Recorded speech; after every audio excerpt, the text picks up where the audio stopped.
Good morning students. आज हम लोग यूनिट 3 में एमटीआई रडार के बारे में देखेंगे।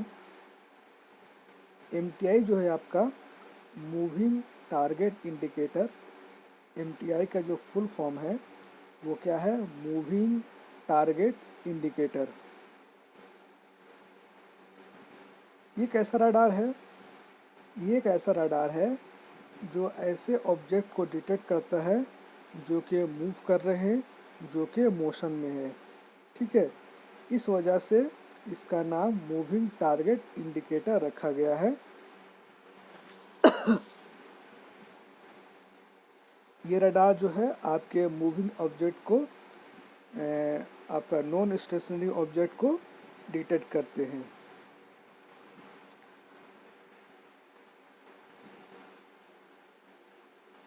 अब मान लीजिए कि जैसे कोई रडार सिस्टम है, जैसे in case the radar is use for detecting movable target, then the radar should receive only the echo signal due to that movable target. जैसे मान लीजिए कि यहाँ फिगर में देखिए, यहाँ फिगर में रडार सिस्टम है। ये आपका रडार एंटीना है और यहाँ पर आप लोग जो एरो है उसको एक एरो जो है वो ट्रांसमिट के लिए होगा और एक एरो जो रिसीव के लिए होगा। ये दोनों एक ही डायरेक्शन में बन गए हैं। ये दोनों एरो जो है वो एक ही डायरेक्शन में बन गए हैं, तो इसको आप करेक्ट कर लीजिएगा। ठीक है, एक एरो जो है आपका ट्रांसमिशन के लिए दिखाते हैं हम लोग, और दूसरा जो एरो है वो रिसीव के लिए दिखाते हैं। यहाँ पर दोनों जो है एक ही डायरेक्शन में यानी रिसीविंग के लिए बन गया है, तो इसको आप लोग जो है करेक्ट कर लीजिएगा। ठीक है, तो अभी हम लोग बात करते हैं इस पर कि जैसे मान लीजिए कि यहाँ पर कई सारे ऑब्जेक्ट हैं। ऑब्जेक्ट 1 है, ऑब्जेक्ट 2 है, ऑब्जेक्ट 3 है, ऑब्जेक्ट 4 है। तो अगर हमें रडार सिस्टम से मूवेबल ऑब्जेक्ट को अगर डिटेक्ट करना है, तो हमें रडार सिस्टम क्या क्या क्या होना चाहिए उसमें? वो सिर्फ जो इको सिग्नल जो कि आपका मूविंग ऑब्जेक्ट से है उसी को प्रोसेस करना चाहिए। ठीक है, मानिए कि ये जो रडार सिस्टम है, अगर ये रडार सिस्टम अगर ये सिर्फ मूविंग ऑब्जेक्ट को, अगर ये जैसे मान लीजिए कि ये एक मूविंग ऑब्जेक्ट है, कोई एयरप्लेन है या कोई रॉकेट है, कुछ भी है, तो अगर इसको डिटेक्ट करना है तो क्या होना चाहिए कि जो आपका रडार सिस्टम है वहाँ पर सिर्फ इसकी वजह से ही सिग्नल पहुँचना चाहिए। इसकी वजह से ही सिग्नल पहुँचना चाहिए, तभी तो वो मूविंग ऑब्जेक्ट को डिटेक्ट कर सकता है।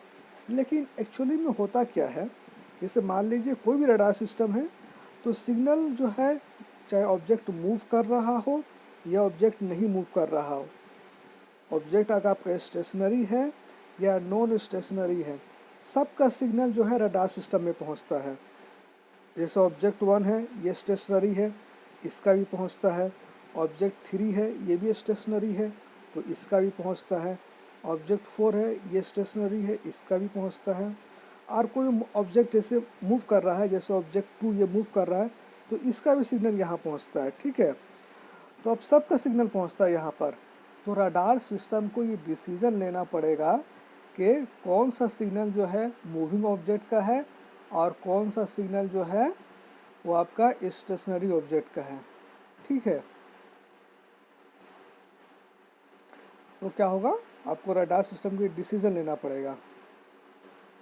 ये सब जो ऑब्जेक्ट्स आपको नज़र आ रहे हैं, स्टेशनरी ऑब्जेक्ट्स, इनकी वजह से जो इको सिग्नल होता है, स्टेशनरी ऑब्जेक्ट्स की वजह से जो इको सिग्नल होता है उसको हम लोग क्लटर बोलते हैं।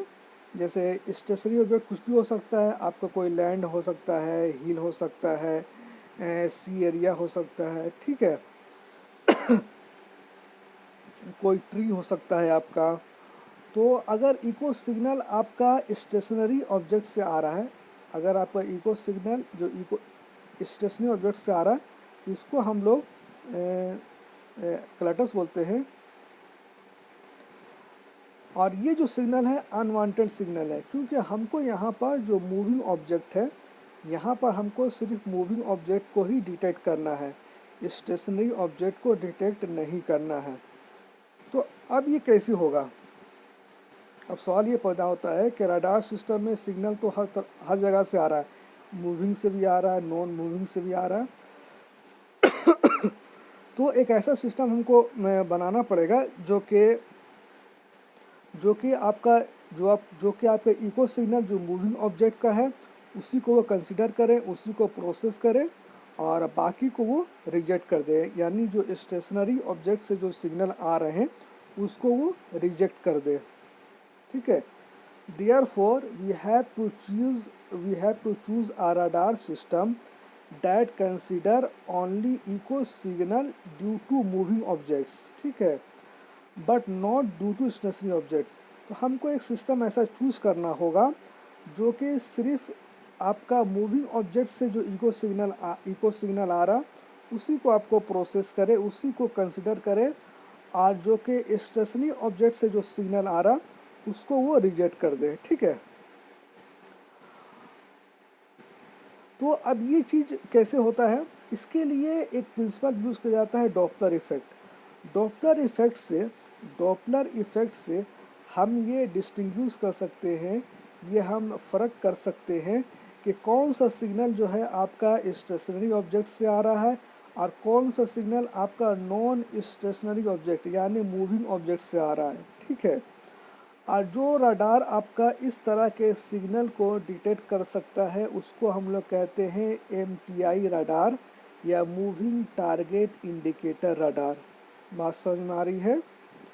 डॉपलर इफेक्ट से हम ये डिस्टिंग्विश करते हैं कि कौन सा जो है मूविंग ऑब्जेक्ट है, कौन सा आपका स्टेशनरी ऑब्जेक्ट है। ठीक है। माने जो फ्रीक्वेंसी आती है, जो इको सिग्नल की फ्रीक्वेंसी से हम जो है डॉपलर इफेक्ट यूज़ करके हम ये पता लगा सकते हैं कि कौन सा सिग्नल जो है आपका स्टेशनरी ऑब्जेक्ट से है और कौन सा सिग्नल आपका नॉन स्टेशनरी ऑब्जेक्ट से है। और जो रडार सिस्टम इस तरह के सिग्नल को प्रोसेस कर सकता है, जो उसको कहते हैं हम लोग मूविंग टारगेट इंडिकेटर रडार। ठीक है। या MTI रडार भी हम लोग सिंपली बोलते हैं इसको। अब ये डॉपलर इफेक्ट क्या है? डॉपलर इफेक्ट आप लोगों ने श्योर कहीं पढ़ा होगा। मान लीजिए कि ये रडार सिस्टम है, यहाँ पर कोई टारगेट है। ठीक है। अब अगर ये टारगेट जो है आपका रडार सिस्टम की तरफ मूव कर रहा है, अगर ये टारगेट जो है रडार सिस्टम की तरफ ये से मूव कर रहा है, तो क्या होता है, जो इको सिग्नल की जो फ्रीक्वेंसी है वो बढ़ जाती है। इको सिग्नल की जो फ्रीक्वेंसी है, रिसीव सिग्नल की जो फ्रीक्वेंसी है वो क्या हो जाती है, बढ़ जाती है। माने जिस फ्रीक्वेंसी पर आपने सिग्नल ट्रांसमिट किया था वो रिफ्लेक्ट होने के बाद जो रिसीव होता है इको सिग्नल जिसको हम लोग कहते हैं, उसकी फ्रीक्वेंसी बढ़ जाती है। कब बढ़ती है? जब आपका जो टारगेट है वो रडार सिस्टम की तरफ मूव करता है तो इको सिग्नल की फ्रीक्वेंसी जो है वो इंक्रीज हो जाती है। ठीक है। इसी तरह से अगर आपका रडार सिस्टम से अगर आपका जो ऑब्जेक्ट जो मूव कर रहा है अवे, माने रडार सिस्टम से आपका जो ऑब्जेक्ट है वो उससे दूर जा रहा है, तो इससे क्या होता है, फ्रीक्वेंसी डिक्रीज हो जाती है। ठीक है। फ्रीक्वेंसी डिक्रीज हो जाती है, जो इको सिग्नल की जो फ्रीक्वेंसी है वो डिक्रीज हो जाती है। तो जैसे मान लीजिए कि आपके रडार सिस्टम में बहुत सारा फ्रीक्वेंसी आ रहा है और आपने ये देखा कि कुछ फ्रीक्वेंसी जो है वो बढ़ा हुआ है और कुछ फ्रीक्वेंसी जो है वो घट गया है। ठीक है। तो इससे आपको ये पता चलेगा कि बढ़ने या घटने से कि ये जो इंक्रीज फ्रीक्वेंसी है वो कहाँ से आ रही है, वो किसी मूविंग ऑब्जेक्ट से आ रही है। ठीक है। और कैसा मूविंग ऑब्जेक्ट से आ रही है, जो कि रडार की तरफ मूव कर रहा है, जो कि हम जहाँ पर हम जो रडार सिस्टम में है, रडार सिस्टम की तरफ अगर मूव कर रहा है तो इससे मैंने अगर फ्रीक्वेंसी अगर ज़्यादा मिल रहा है तो इससे एक बात तो ये पता चलती है कि ये जो फ्रीक्वेंसी है, मैंने ये जो ऑब्जेक्ट है ये मूव कर रहा है। और दूसरी बात ये पता चलता है कि किस तरफ मूव कर रहा है, आपके रडार सिस्टम की तरफ। ठीक है, इसी तरह से अगर आपका रडार सिस्टम में कुछ ऐसी फ्रीक्वेंसी आती है जो कि डिक्रीज फ्रीक्वेंसी है, ठीक है, माने ट्रांसमिशन फ्रीक्वेंसी से उसकी फ्रीक्वेंसी कम है, तो इससे इससे ये क्या पता चलेगा कि आपके ये जो सिग्नल आ रहा है वो कहाँ से आ रहा है, एक मूविंग ऑब्जेक्ट से आ रहा है। ठीक है, एक डिक्रीज फ्रीक्वेंसी कहाँ से आ रही है, एक मूविंग ऑब्जेक्ट से आ रही है। और इससे दूसरा क्या पता चलता है कि ये जो मूविंग ऑब्जेक्ट है, ये जो मूविंग ऑब्जेक्ट है वो कहाँ जा रहा है, वो आपके रडार सिस्टम से दूर जा रहा है। ठीक है, क्लियर, होपफुली क्लियर होगा आप लोग को ये चीज़ कि अगर रडार सिस्टम से टारगेट अगर दूर जाएगा तो आपका फ्रीक्वेंसी, रडार सिस्टम से अगर टारगेट करीब आएगा तो फ्रीक्वेंसी इंक्रीज हो जाएगी, और रडार सिस्टम से अगर ये टारगेट अगर दूर जाएगा तो फ्रीक्वेंसी डिक्रीज हो जाएगी।